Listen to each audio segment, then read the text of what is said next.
শিবলি রহমানী রহমাতুল্লাহি আলাইহি 2-3 দিন পর্যন্ত যুবকের দিকে দৃষ্টি রাখলো। নারা সদা সর্বদা যুবক সব দোয়া বাদ দিয়ে শুধু দুরূদ পড়ে। শিবলি রহমানী রহমাতুল্লাহি আলাইহি শেষ পর্যন্ত যুবককে যাইয়া ডাক দিয়ে বলে, যুবক তুমি কি আর কোনো দোয়া পারো না? দুরূদ এত বেশি বেশি কেন পড়ো? মনের মধ্যে প্রশ্ন জাগে, তোমার কি আর কোনো দোয়া জানা নাই নাকি? বলে, না না, আমি সব দোয়া জানি, কিন্তু আমি দুরূদের মধ্যে এমন ফজিলত পাইছি অন্য কোনো দোয়ার মধ্যে এত পরিমাণ ফজিলত পাই না। मुबारक हो ज़माने को के खत्मुल मुरसली आया, साहिबे रहम बनकर रहमतल लिल आलमीन आया, साहिबे रहम बनकर रहमतल लिल आलमीन आया। हकीकत के खबर देने बशीर आया, नज़ीर आया, हकीकत की खबर देने बशीर आया, नज़ीर आया। शहनशाही ने जिसके कद में चूमे वो फकीर आया, शहनशाही ने जिसके कद में चूमे वो फकीर आया। मदीनार पथेर धूली চোখে দিতাম সুরমা বলি, মদিনার পথের ধুলি চোখে দিতাম সুরমা বলি, দুরুদ সালাম দিতাম প্রিয় নবীর পাক চরণে, দুরুদ সালাম দিতাম প্রিয় নবীর পাক চরণে। মন আমার চায় গো যেতে মদিনার ফুল বাগানে, মন আমার চায় গো যেতে মদিনার ফুল বাগানে। মন আমার রয় না ঘরে বাংলাদেশের কোনোখানে, মন আমার রয় না ঘরে বাংলাদেশের কোনোখানে। মন আমার চায় গো যেতে মদিনার ফুল বাগানে, মন আমার চায় গো যেতে মদিনার ফুল বাগানে। আল্লাহ পাক রব্বুল আলামিন ঈমানদার বান্দাদেরকে ডাক দিয়ে বলেন, ইয়া আইয়ুহাল্লাযীনা আমানু সাল্লু আলাইহি ওয়া সাল্লিমু তাসলিমা। ও ঈমানদারগণ, তোমাদের প্রতি আমি মালিকের অর্ডার হলো, আমি রবের আদেশ হলো, ইয়া আইয়ুহাল্লাযীনা আমানু সাল্লু আলাইহি ওয়া সাল্লিমু তাসলিমা। তোমরাও বেশি বেশি কইরা নবীজির জন্য দুরূদ সালাম পাঠাও। অর্ডার কার পক্ষ থেকে? জোরে কন্যা। কিন্তু আমাদের স্বভাব হলো আমরা লাভ ছাড়া কোনো কাজ করতে চাই না, ফায়দা ছাড়া কোনো কাজ করতে চাই না। হুজুর দুরূদ পড়ার জন্য বললেন, কিন্তু লাভ কি, ফায়দা কি? দুরূদ পড়লে এমন কি ফায়দা হবে? ফায়দার কথা একটু বলেন। হাদিসের মধ্যে ফায়দার ব্যাপারে বলা হয়েছে, মুসলিম শরীফের 384 নম্বর হাদিসের মধ্যে দুরূদের একটা ফজিলতের কথা, ফায়দার কথা বলা হয়েছে। হাদিসের মধ্যে বলা হয়, وعن عبد الله بن عمرو بن العاص رضي الله تعالى عنهما أنه سمع رسول الله صلى الله عليه وسلم يقول من صلى علي صلاة الله নবী মুহাম্মদুর রাসূলুল্লাহ সাল্লাল্লাহু আলাইহি ওয়াসাল্লাম বলেন, কোন উম্মত যদি একবার দুরূদ পাঠ করে, কয়বার? যেই ব্যক্তি একবার মাত্র একবার দুরূদ পাঠ করবে, সাল্লাল্লাহু আলাইহি বিহা আশরান, আল্লাহর পক্ষ থেকে তার জন্য 10 বার দুরূদ পাঠানো হয়। তাইলে একবার দুরূদ পড়লে আল্লাহর পক্ষ থেকে কয়বার পাওয়া যায়? জোরে কন্যা, কয়বার? একবার পড়লে কয়বার পাওয়া যায়? আমার কথা না, হাদিসের কথা। হ্যাঁ, হাদিসের কথা। সাল্লাল্লাহু আলাইহি বিহা আশরান, কোন উম্মত যদি একবার মাত্র একবার কেউ যদি আল্লাহর নবীর জন্য দুরূদ পাঠ করে, আল্লাহর পক্ষ থেকে তার জন্য 10 বার দুরূদ পাঠানো হয়। এই গেল 1 নম্বর ফায়দা। এইবার শুনেন আরো একটা ফজিলতের হাদিস শুনেন, তিরমিজি শরীফের 484 নম্বর হাদিস। ওয়ান ইবনে মাসউদ রাদিয়াল্লাহু তাআলা আনহু قال قال رسول الله صلى الله عليه وسلم আউলান নাসি বিয়াউমিল কিয়ামা। আল্লাহর নবীজি মুহাম্মদুর রাসূলুল্লাহ সাল্লাল্লাহু আলাইহি ওয়াসাল্লাম বলেন, কিয়ামতের দিন যখন বিলিয়ন বিলিয়ন উম্মতের সমাগম হয়ে যাবে, কোটি উম্মতের সমাগম হয়ে যাবে, অগণিত উম্মতরা যখন এসে হাজির হয়ে যাবে ওই কিয়ামতের ভয়াবহ ময়দানে, একজন উম্মত আমার নিকটবর্তী হবে, ওই ব্যক্তি আমার কাছাকাছি আসতে পারবে। কোন ব্যক্তি? আল্লাহর নবী হাদিসের পরবর্তী অংশে জানায় দেন, আকসারুহুম আলাইয়া সালাতান, দুনিয়ার জমিনে যেই ব্যক্তি বেশি বেশি কইরা দুরূদ পাঠ করেছে। তার মানে আল্লাহর নবী হাদিসের মধ্যে বুঝাইতে চান, বেশি বেশি কইরা দুরূদ পাঠ করলে কিয়ামতের দিন নবীজির কাছাকাছি থাকা যায়, নিকটবর্তী হওয়া যায়। হুজুর, কিয়ামতের দিন নবীজির কাছাকাছি থাকলে ফায়দা কি, লাভ কি? এর উদাহরণ দেই। মনে করেন কেউ একজন বৃষ্টির মধ্যে ছাতা নিয়ে যাইতেছে। এখন যার মাথার উপরে ছাতা আছে তার মাথার উপরে বৃষ্টি পড়বে নি? পড়বে। এখন আপনি যদি কোনো মতে দৌড়াইয়া তার ছাতার নিচে যাইয়া তার কাছাকাছি দাঁড়াইতে পারেন, বৃষ্টি পড়বে, আপনার মাথায় পড়বে। তার মানে ছাতাওয়ালার সাথে সাথে আপনার মাথাও সেফ, বৃষ্টি। এই জন্য হাদিসের মধ্যে বলা হয়েছে, যেই ব্যক্তি বেশি বেশি কইরা দুরূদ পাঠ করবে, আল্লাহর নবী কয় আউলান নাসি বিয়াউমিল কিয়ামা, কিয়ামতের দিন সেই ব্যক্তি আমার কাছাকাছি হইতে পারবে। ফায়দা কি? বলে কিয়ামতের ময়দান এত ভয়াবহ ময়দান, মাথার একটু উপরে সূর্য যখন তাপ দিবে বান্দার মগজগুলো টকবক করতে থাকবে। সূর্য এমন গরম, এমন বেশি তাপ দিবে, সূর্য মাথার মগজগুলো টকবক টকবক কইরা ফুটতে থাকবে। আল্লাহর নবী কয় সেই সময় যদি বান্দা দুরূদ পাঠ করে নেওয়ালা বান্দা হয়, উম্মত যদি দুরূদ পাঠ করে নেওয়ালা বান্দা হয়, সে তো আমার কাছাকাছি থাকবে। তো নবী যেখানে থাকবে সেখানে সূর্য তাপ দেবে না? দেবে। আপনিও যদি দুরূদ পাঠ করার মাধ্যমে নবীর কাছে থাকতে পারেন, উলামায়ে কেরামগণ বলেন নবীর মাথায় যেমনি ভাবে সূর্যের তাপ পৌঁছাবে না, তোমাদের মাথায়ও সূর্যের তাপ পৌঁছাবে না। এটা হলো নবীর কাছে থাকার ফায়দা। তাহলে আমরা দুইটা হাদিস শুনলাম। প্রথম হাদিস থেকে শুনলাম কেউ কোনো ব্যক্তি যদি একবার দুরূদ পাঠ করে আল্লাহর পক্ষ থেকে কয়বার পাওয়া যায়? জোরে কন্যা কয়বার পাওয়া যায়? দ্বিতীয় ফজিলতের হাদিস থেকে শুনলাম বেশি বেশি দুরূদ পাঠ করলে আল্লাহর নবীজির কাছাকাছি থাকা যায়, কিয়ামতের দিন তার নিকটবর্তী হওয়া যায়। এইবার শুনেন আরো একটা ফজিলতের হাদিস শুনেন। কিতাবের নাম মাজমাউজ জাওয়াইদ, 17022 নম্বর হাদিস। ওয়া আন আবি দারদা রাদিয়াল্লাহু তাআলা আনহু قال قال رسول الله صلى الله عليه وسلم من صلى علي حين يصبح 10 وحين يمسي 10। আল্লাহর নবী মুহাম্মদুর রাসূলুল্লাহ সাল্লাল্লাহু আলাইহি ওয়াসাল্লাম বলেন, আমার কোন উম্মত যদি সকালে 10 বার, সন্ধ্যায় 10 বার দুরূদ পাঠ করতে পারে, সকালে কয়বার? জোরে কন্যা কয়বার? সন্ধ্যায় কয়বার?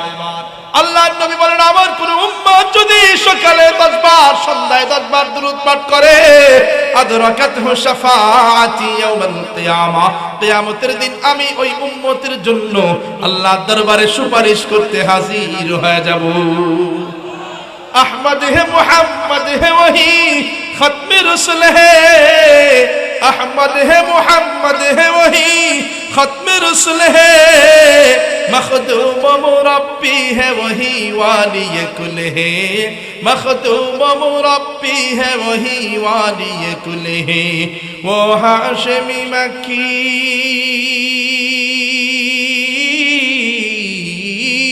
वो हाशमी मक्की मदनी युल अरबी है, वो मेरा नबी मेरा नबी मेरा नबी है, वो मेरा नबी है।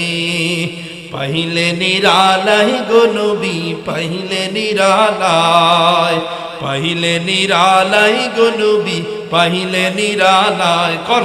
पहले निरालाई गो नबी पहले निरालाई, पहले निरालाई गो नबी पहले निरालाई। ওই কপালে চুমু খাবো, ওই কপালে চুমু খাবো, তোমার ছোঁয়া লাগবে গায়ে, পहिले নিরালাই গো নবী পहिले নিরালাই, পাহিলে নিরালাই গো নবী পাহিলে নিরালাই দয়ার নবী কত দূরে লোহিত সাগরের তীরে দয়াল নবী কত দূরে লোহিত সাগরের তীরে মদিনার সোনার ঘরে মদিনার সোনার ঘরে আছেন তিনি সর্বদাই পাহিলে নিরালাই গো নবী পাহিলে নিরালাই পাহিলে নিরালাই গো নবী পাহিলে নিরালাই ওই কপালে চুমু খাবো ওই কপালে চুমু খাবো চরণ ধুলি মাখবো গায় পাহিলে নিরালাই গো নবী পাহিলে নিরালাই পাহিলে নিরালাই গো নবী পাহিলে নিরালাই সবাই বলেন সাল্লাল্লাহু আলাইহি ওয়াসাল্লাম আবার দিল থেকে বলেন না সাল্লাল্লাহু আলাইহি ওয়াসাল্লাম আল্লাহর একজন ওলি ছিলেন শিবলি নু'মানী রাহমাতুল্লাহি আলাইহি আল্লাহর ওলি শিবলি নু'মানী রাহমাতুল্লাহি আলাইহি একবার কাবা শরীফ তাওয়াফ করতে গিয়া একজন যুবকের দিকে তার নজর যায় দৃষ্টি যায় দেখে ওই যুবক কাবা তাওয়াফ করার পর যখন মসজিদের মধ্যে ঢুকে তখন যুবক মসজিদে ঢোকার দোয়া বাদ দিয়া সেখানে দুরূদ শরীফ পড়ে কি পড়ে জোরে করে যুবক মসজিদে ঢোকার সময় পড়ে আল্লাহুম্মা সাল্লি আলা মুহাম্মাদিন ওয়া আলা আলি মুহাম্মাদ মসজিদ থেকে বের হওয়ারও তো দোয়া আছে যুবক দোয়া করে না তখনও পড়ে আল্লাহুম্মা সাল্লি আলা মুহাম্মাদিন ওয়া আলা আলি মুহাম্মাদ খাবার খাওয়ার জন্য যখন ওই যুবক বসে তখনও ওই দোয়া বাদ দিয়া খাবারের দোয়া বাদ দিয়া যুবক সেখানেও দুরূদ পড়ে আল্লাহুম্মা সাল্লি আলা মুহাম্মাদিন ওয়া আলা আলি মুহাম্মাদ ঘুমাইতে যাওয়ার সময়ও দোয়া আছে যুবক ঘুমানোর দোয়া পড়ে না সেখানেও দোয়া পড়ে আল্লাহুম্মা সাল্লি আলা মুহাম্মাদিন ওয়া আলা আলি মুহাম্মাদ ঘুম থেকে উঠলেও একটা দোয়া আছে যুবক তখনও দোয়া পড়ে না সেখানেও দুরূদ পড়ে আল্লাহুম্মা সাল্লি আলা মুহাম্মাদিন ওয়া আলা আলি মুহাম্মাদ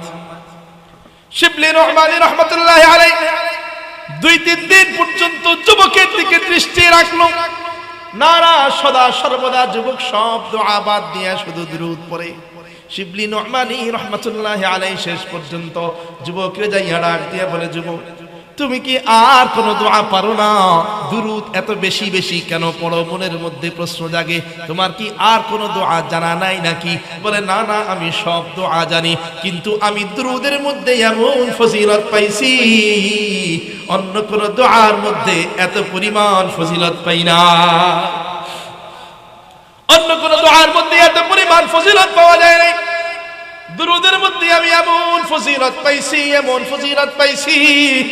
আল্লাহর ওলি শিবলি নু'মানী রাহমাতুল্লাহি আলাইহি সাথে সাথে ডাক দিয়া কয় রে যুবক দুরূদের মধ্যে এমন কি ফজিলত পাইলা আমাকে একটু জানাও শোনার জন্য অপেক্ষায় আছি আগ্রহের সহিত তোমার দিকে তাকায় আছি আমার এই ঘটনা শোনাও এমন কি ফজিলত পাইছো ওই যুবক তখন ডাক দিয়া বলে আপনাকে দেখতে তো হুজুরের মতো দেখা যায় আলেমের মতো দেখা যায় হয়তোবা আমার কথাগুলো দিলের কথাগুলো আপনাকে বললে আপনি বুঝবেন যুবক তখন ডাক দিয়ে বলে ও গো আল্লাহর ওলি আরো কয়েক বছর আগের ঘটনা আমার বাবাকে নিয়ে আমি হজে এসেছিলাম হজ করার জন্য হজের কাজ যখন সম্পূর্ণ হয়ে গেছে হজ যখন কমপ্লিট হয়ে গেছে আমার বাবাকে নিয়ে যখন আমি আবার দেশের দিকে ফিরে যাব আমার গ্রামের দিকে আমার এলাকার দিকে ফিরে যাব তখন আমি লক্ষ্য করলাম আমার বাবার শরীরের মধ্যে জ্বর আইসা গেছে তার মানে আমার বাবা ঘোড়ার পিঠে উঠা দেশে যাওয়ার মতো পরিস্থিতি নেই এখনকার সফর তো বিমানে উঠলেই চলে যাওয়া যায় তখন তো বিমান ছিল না তখন এক দেশ থেকে আরেক দেশে যাওয়ার জন্য উট লাগতো ঘোড়া লাগতো তার পিঠে চড়তে হইতো তো অসুস্থ মানুষ তো উটের পিঠে ঘোড়ার পিঠে বৈশা যাইতে পারবে না ওই যুবক ডাক দিয়ে বলে আমার বাবা যখন অসুস্থ হয়ে গেল ঘোড়ার পিঠে কইরা যাওয়ার মতো সম্ভব না আমার বাবা যাওয়ার মতো পরিস্থিতিতে নাই তখন আমি আমার কাফেলাকে বললাম তোমরা চলে যাও আমরা সুস্থ হইলে আমার বাবা সুস্থ হইলে আমি বাবাকে নিয়ে আস্তে আস্তে আসবো আমার কাফেলা চলে গেল কাফেলা চলে যাওয়ার পর আমি আমার বাবা যখন একটু একটু সুস্থ হয়েছে, সেই সময় আমার বাবাকে আমি ঘোড়ার উপরে উঠাইয়া আমার দেশে যাওয়ার জন্য রওনা দিয়ে দিলাম। দুইজন দুইটা ঘোড়া নিয়ে রওনা দিয়ে দিছি। দুইজন দুইটা ঘোড়া নিয়ে রওনা দেওয়ার পর কিছু দূর যখন আমরা পথ চললাম, পথ চলার পরে দেখি আমার বাবা আবার অসুস্থ হয়ে গেছে। ঘোড়ার থেকে কেমন যেন ঢুলুমুলু করে, তার মানে কোন সময় যেন ঘোড়ার থেকে পড়ে যাবে। এটা দেখার পরে আমি মনে মনে চিন্তা করলাম, আর সামনে আগানো সম্ভব না, আর সামনে আগানো যাবে না। এই অসুস্থ অবস্থায় যদি আমার বাবাকে আরো সামনে নিয়ে যাইতে চাই, কোন সময় না জানি ঘোড়ার উপর থেকে পড়া যায়। যুবক বলে আমি এই চিন্তা কইরা ওখানেই সফরকে থামাইলাম। চাই দেখি বিশাল মরুভূমি, আশেপাশে মানুষজনও দেখা যায় না। তারপরেও মনে মনে চিন্তা করলাম, আজকের রাতটা হলেও এইখানে কাটাইতে হবে, আজকের রাতটা এইখানে অতিবাহিত করতে হবে। রাত্রিবেলায় যদি কোনো ডাক্তার পাওয়া যায়, ডাক্তার আইনা আমার বাবাকে দেখাইয়া সুস্থ করা লাগবে। অসুস্থ অবস্থায় কখনো সামনের দিকে আগানো সম্ভব হবে না। যুবক বলে ঘোড়ার থেকে নেমে গেলাম, সাথে যেই তাঁবু ছিল তাঁবু টানাইলাম। মরুভূমি এলাকা, আশেপাশে কোনো মানুষজন নেই, কোনো বাজার ঘাট নেই, কারো দেখা পাওয়া যায় না। যুবক বলে সেই মরুভূমি এলাকার মধ্যে আমি তাঁবু টানাইয়া আমার বাবাকে তাঁবুর মধ্যে শোয়া দিলাম। ঘোড়ার থেকে নামাইয়া আমার বাবাকে তাঁবুর মধ্যে শোয়া দেওয়ার পর আমার বাবার অসুস্থতা কমতেছে না, শুধু বাড়তেছে। আশেপাশে মানুষজন পাই না, কারো যে সহযোগিতা নেব, সহযোগিতা নেওয়ার মতো কোনো মানুষও খুঁজে পাইতেছিলাম না। যুবক বলে সন্ধ্যা হয়ে গেছে। সন্ধ্যা হয়ে যাওয়ার পর আমার বাবাকে তাঁবুর মধ্যে রাইখা আমি আশেপাশে ঘোরাঘুরি করতেছিলাম। দেখি না কোথাও কোনো বাড়ি ঘর নাই, কোথাও কোনো দোকানপাট নাই, কোথাও কোনো বাজার নাই। তার মানে এটা বিরাট মরুভূমি, অনেক বড় মরুভূমি। কোথাও কোনো মানুষজন দেখা যায় না, এইদিকে কোনো মানুষজনও আসে না। তার মানে বিরাট মরুভূমি, বিরাট মরুভূমি। এর মধ্যে দোকান কোথায় পাবো, ডাক্তারই বা কোথায় পাবো, মানুষই বা কোথায় পাবো? যুবক বলে আমি মহা টেনশনে পড়ে গেলাম। টেনশন করতে করতে আমার বাবার মাথার মধ্যে আমার সাথে যতটুকু পানি ছিল পানি ঢালতেছিলাম, কিন্তু না, জ্বর যাওয়ার কোনো সম্ভাবনাই দেখা যায় না। জ্বর আরো উল্টা বাড়তেছে, আমার বাবার শরীর কাঁপতেছিল। যুবক বলে কি করব, কোনো কিছু চিন্তা ভাবনা কইরা খুঁজা পাইতেছিলাম না, কি করব। অবস্থা ধীরে ধীরে খারাপের দিকে যাইতেছিল। যুবক বলে আস্তে আস্তে যখন মধ্যরাত হয়ে গেল, রাতের মধ্যভাগে দেখলাম আমার বাবা জ্ঞান হারাইছে, আর জ্ঞান নাই।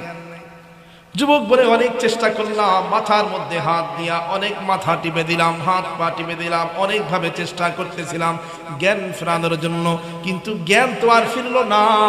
জ্ঞান যে ফিরে নাই। পাশাপাশি আরো কিছুক্ষণ পরে লক্ষ্য করলাম আমার বাবার রূহটাও দেহের মধ্যে নাই, আমার বাবা চিরবিদায় নিয়ে চলে গেছে। অবস্থা খুব ভয়াবহ হয়ে গেল। এইবার আমি আরো পেরেশানির মধ্যে পড়ে যাই, কিভাবে আমার বাবার গোসল দেব? মরুভূমি এলাকা, কোথাও কোনো পানির সন্ধান পাওয়া যায় না, কোথাও কোনো পানি নাই।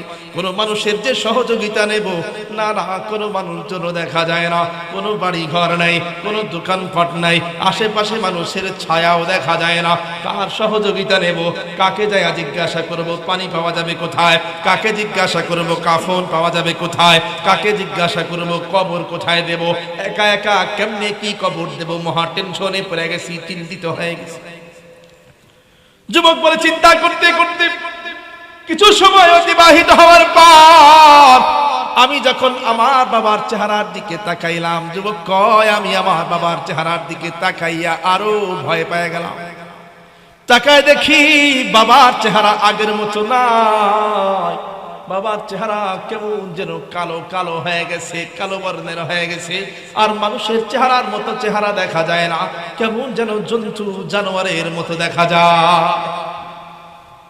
অবস্থা ভয়াবহ। আমার বাবা মৃত্যুবরণ করলো, চেহারাটাও পরিবর্তন হয়ে গেল, জন্তু জানোয়ারের মতো চেহারা হয়ে গেল। যুবক বলে এইবার আমি চিন্তায় চিন্তিত হইয়া এইবার আমি মহাপেরেশানিতে পইরা এই চেহারা দেখা আরো ভয় পাইয়া আল্লাহ দরবারে জোরে জোরে কান্নাকাটি শুরু করলাম। ও মালিক, আমার বাবার এমন কি অপরাধ যার কারণে তুমি মৃত্যুর সাথে সাথে চেহারাটাও পরিবর্তন করে দিলা? এমন মুসিবতের মধ্যে কেন পড়লাম রে মালিক? এখন আমি কিভাবে আমার বাবার জানাজা দেব, কিভাবে আমার বাবার গোসল দেব? কোন মানুষজনকে যে দূর থেকে আসলে কাউরে ডাইকা যে আমার বাবার চেহারা দেখাবো, কেউ আইসা যদি আমার বাবার চেহারা দেখে সে তো ভয়ে অজ্ঞান হয়ে যাবে। কাউরে দেখার মতো পরিস্থিতি নাই, কারো সহযোগিতা নেওয়ার মতো পরিস্থিতি নাই।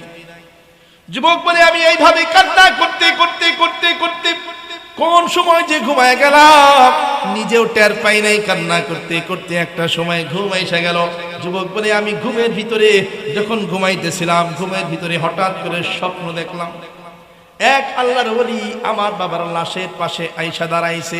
চেহারা দেখা যায় না, পেছন থেকে দেখা যায় সফেদ কাপড়ের জুব্বা পরা, সাদা শুভ্র জুব্বা পরা, মাথার মধ্যে সাদা পাগড়ি। সামনের থেকে চেহারা দেখা যায় না, পেছন দিক থেকে দেখতেছিলাম ওই আল্লাহর ওলি আমার বাবার লাশের পাশে আইসা দাঁড়ানোর পর আমার বাবার লাশের পাশে আইসা দাঁড়ানোর পর আমার বাবার মুখের উপর থেকে, চেহারার উপর থেকে যেই কাপড় দিয়ে ঢাইকা রাখছিলাম কাপড়টাকে আস্তে আস্তে সরাইল।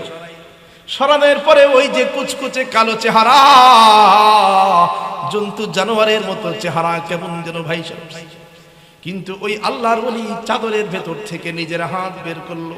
হাতটা বের করার পর আমার বাবার ওই কালো কুচকুচে চেহারার উপরে হাতটা মালিশ করে দিল। আমার বাবার এই কুচকুচে কালো চেহারার মধ্যে জন্তু জানোয়ারের মতো যে চেহারা দেখা যায়, সেই চেহারার মধ্যে তার ওই হাতটাকে বুলায় দিল।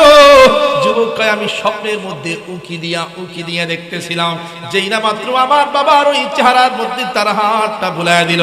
হাতটা বুলায় দেওয়ার সাথে সাথে আমার বাবার চেহারাটা পূর্ণিমার চাঁদের মতো সুন্দর হয়ে গেল। আমার বাবার চেহারা সুন্দর হয়ে যাওয়ার সাথে সাথে স্বপ্নের মধ্যে আমি দৌড়াইয়া যাইয়া ওই আল্লাহর ওলির পায়ে জড়ায় ধরলাম। পিছন থেকে পায়ে জড়ায় ধইরা বললাম আপনি কে? ওগো আপনি কে? এমন বিপদের সময়ে আপনি কোত্থেকে আগমন করলেন? এমন মুসিবতের সময় আমার জন্য আপনি কোত্থেকে আসলেন? যেই সময় আমি কঠিন মুসিবতে পড়ে গেছি, কাউকে মুসিবত থেকে উদ্ধার করার মতো আমি কাউরে খুঁজে পাই নাই। এই সময় আপনি কোত্থেকে আসছেন? এই সময় আপনি কোত্থেকে আসলেন? কোত্থেকে আগমন করলেন? ওগো আপনি কে? আপনার পরিচয়টা আমি একটু শুনতে চাই, আপনার পরিচয়টা আমি একটু জানতে চাই। ওই আল্লাহর ওলি তখন ডাক দিয়ে বলেন, যুবক তুমি কি আমার পরিচয় জানতে চাও? যুবক বলে হ্যাঁ আমি আপনার পরিচয় শুনতে চাই, আপনার নামটা আমাকে বলেন। তখন ওই আল্লাহর ওলি ডাক দিয়ে বলে, যুবক দাঁড়াও দাঁড়াও, সুন্দর করে দাঁড়াও, আমার চেহারার দিকে তাকাও, আমার চোখের দিকে তাকাও। যুবক বলে আমি দাঁড়াইলাম, তার চেহারার দিকে তাকায় দেখলাম না না, এত সুন্দর চেহারা দুনিয়ার জমিনে আর কোনোদিনও দেখি নাই, এত সুন্দর চেহারা। যুবক বলে ওই চেহারা দেখে আমি স্তব্ধ হয়ে গেছি। ডাক দিয়ে বললাম এত সুন্দর চেহারার মানুষ দুনিয়াতে থাকার কথা না। ওগো আপনি কে? আপনার নামটা বইলে আমার একটু পরিচয় দেন। তখন ওই আল্লাহর ওলি ডাক দিয়ে বলল, ও যুবক আমি আর কেউ নই, আমি হলাম দু জাহানের সরদার মুহাম্মদুর রাসূলুল্লাহ সাল্লাল্লাহু আলাইহি ওয়াসাল্লাম। मुबारक हो ज़माने को के ख़त्मुल मुरसली आया, मुबारक हो ज़माने को के ख़त्मुल मुरसली आया, साहिबे रहम बनकर रहमतल लिल आलमीन आया, साहिबे रहम बनकर रहमतल लिल आलमीन आया। हकीकत के खबर देने बशीर आया, नज़ीर आया, हकीकत की खबर देने बशीर आया, नज़ीर आया। शहनशाही ने जिसके कद में चूमे वो फकीर आया, शहनशाही ने जिसके कद में चूमे वो फकीर आया। मदीनार पथेर धूली চোখে দিতাম সুরমা বলি, মদিনার পথের ধুলি চোখে দিতাম সুরমা বলি, দুরুদ সালাম দিতাম প্রিয় নবীর পাক চরণে দুরুদ সালাম দিতাম প্রিয় নবীর পাক চরণে মন আমার চায় গো যেতে মদিনার ফুল বাগানে মন আমার চায় গো যেতে মদিনার ফুল বাগানে মন আমার রয় না ঘরে বাংলাদেশের কোনোখানে মন আমার রয় না ঘরে বাংলাদেশের কোনোখানে মন আমার চায় গো যেতে মদিনার ফুল বাগানে মন আমার চায় গো যেতে মদিনার ফুল বাগানে। সবাই বলেন সাল্লাল্লাহু আলাইহি ওয়াসাল্লাম। আবার বলেন না সাল্লাল্লাহু আলাইহি ওয়াসাল্লাম। দিল থেকে আরো একবার বলেন সাল্লাল্লাহু আলাইহি ওয়াসাল্লাম। ওই যুবক বলে স্বপ্নের মধ্যে আমি যখন নবীজির সাক্ষাৎ পেয়ে গেলাম, স্বপ্নের মধ্যে আমি যখন নবীজির নাম চাইনা ফেলেছি, যুবক কয় আমি সাথে সাথে ডাক দিয়ে বললাম ওগো আল্লাহর নবী, আমার বাবা যে মৃত্যুবরণ করেছে কাউরে সংবাদ দেওয়ার মতো আমি তো কাউরে খুঁজে পাইলাম না। এখানে কোনো বাড়ি ঘর নেই, এখানে কোনো দোকানপাট নেই, কোনো মানুষজন নেই, কারো দেখা পাই নাই। কিন্তু নবী আমার বাবার মৃত্যুর সংবাদ আপনাকে কে বলল? আপনি কেন চলে আসলেন? আমার বাবার মৃত্যুর সংবাদ আপনি কেমন করে জানলেন? ওগো নবীজি জানতে চাই। আল্লাহর নবী স্বপ্নের মধ্যে যুবককে ডাক দিয়া কয় রে যুবক, দুনিয়ার জমিনে আল্লাহর একদল ফেরেশতা নিয়োজিত করে রাখা আছে, যেই ফেরেশতাদের কাজ হলো দুনিয়ার কোথায় কোন উম্মত কখন দুরূদ পড়ে সেই দুরূদের লিস্টটা আমার কাছে নিয়ে হাজির করা। প্রত্যেকটা রাতে ওই দুরূদের লিস্ট নিয়ে ফেরেশতারা যাই আমার কাছে হাজির হয়ে যায়। কোন পাহাড়ের উপরে কোন উম্মত কখন দুরূদ পড়ে ওই দুরূদের লিস্টটা আমি প্রত্যেক রাতে আমি নবীজি পায়া যায়। কোন সাগরের মধ্যে বৈশা, কোন সমুদ্রের নৌকার উপরে বৈশা কে কখন দুরূদ পড়ে আল্লাহর ওই স্পেশাল ফেরেশতারা সেই লিস্টটা আমাদের কাছে পৌঁছায় দেয়। ও যুবক,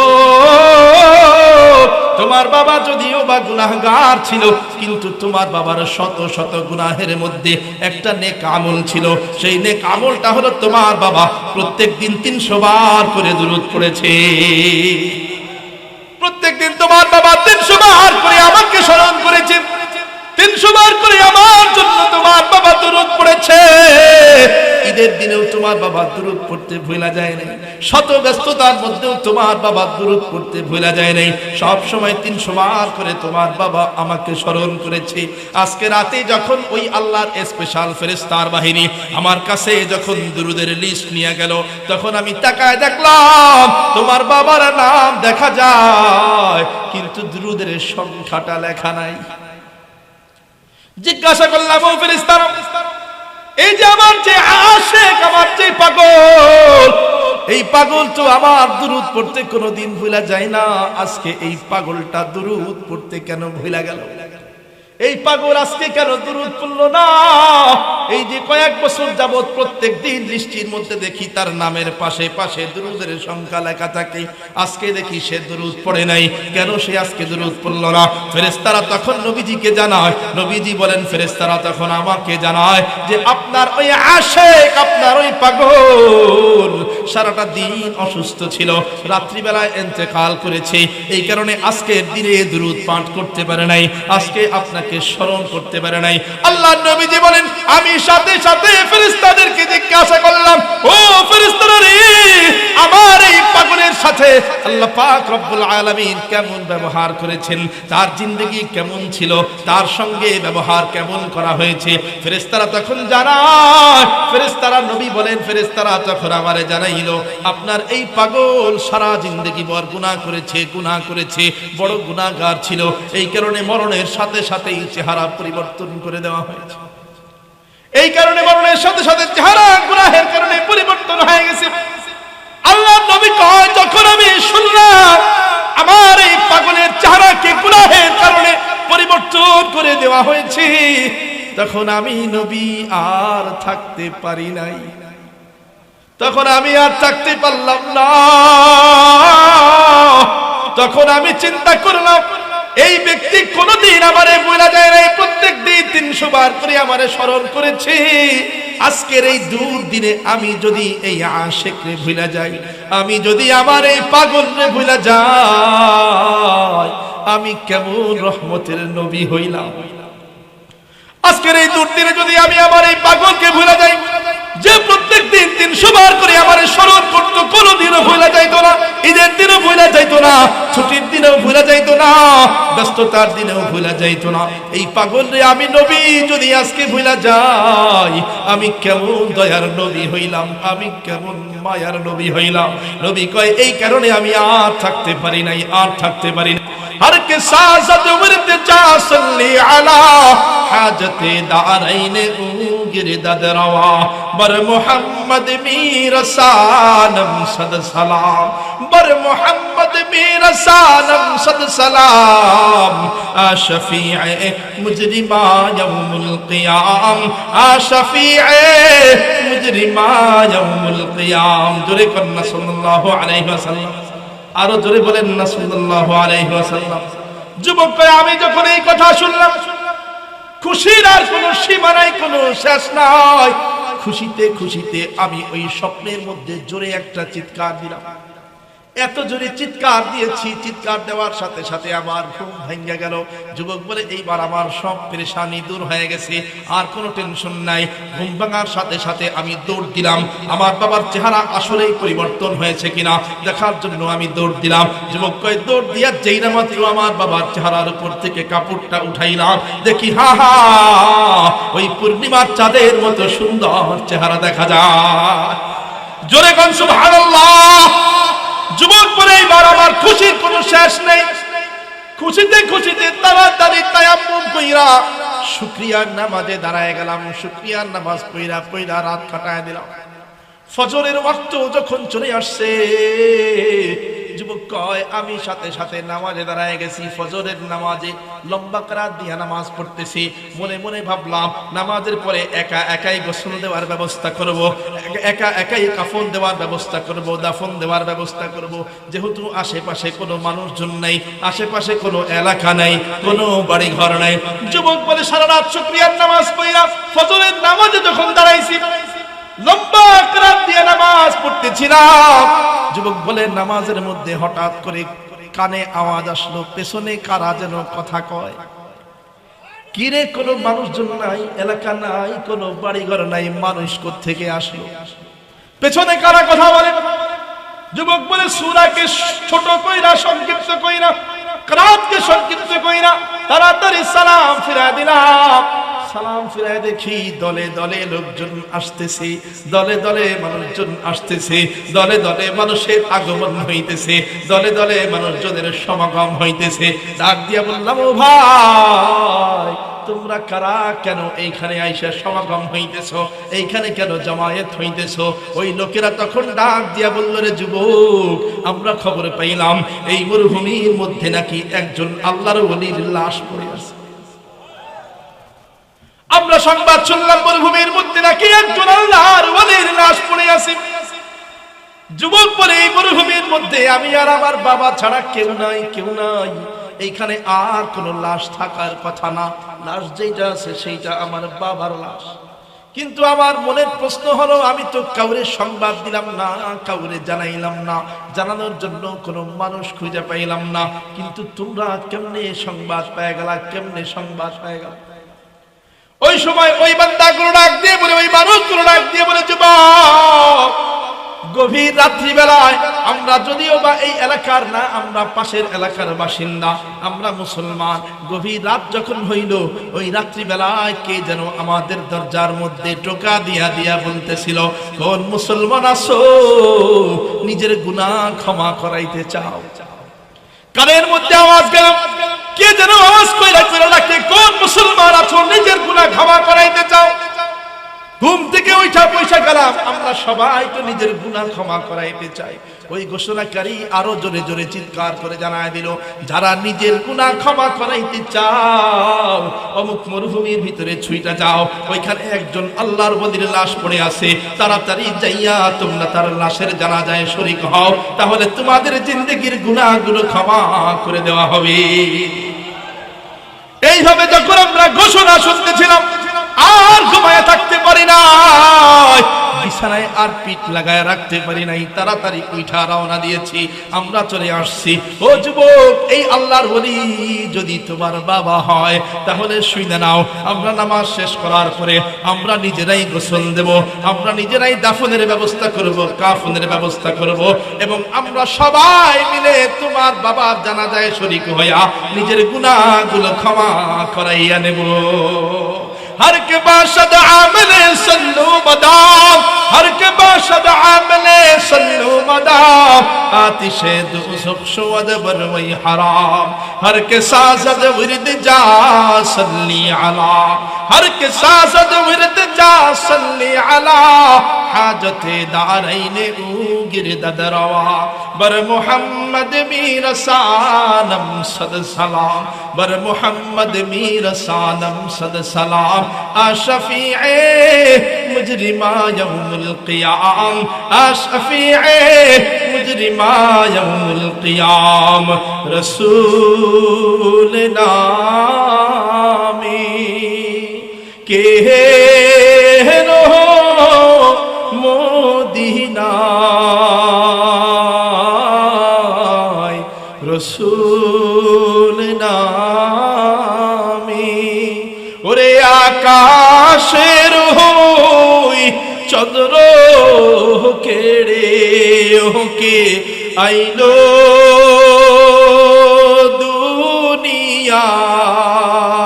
দুনিয়ায়, রসূল নামে গলেতে তসবির মালা,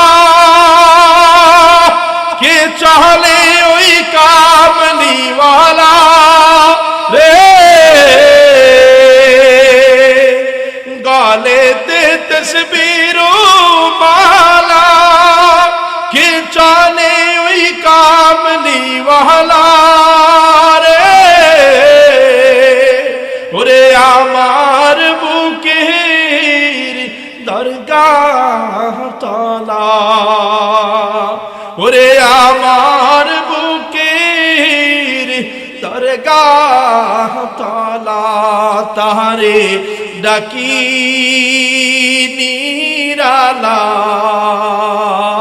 নিরালায়, রসূল নামে কেন মদিনায়,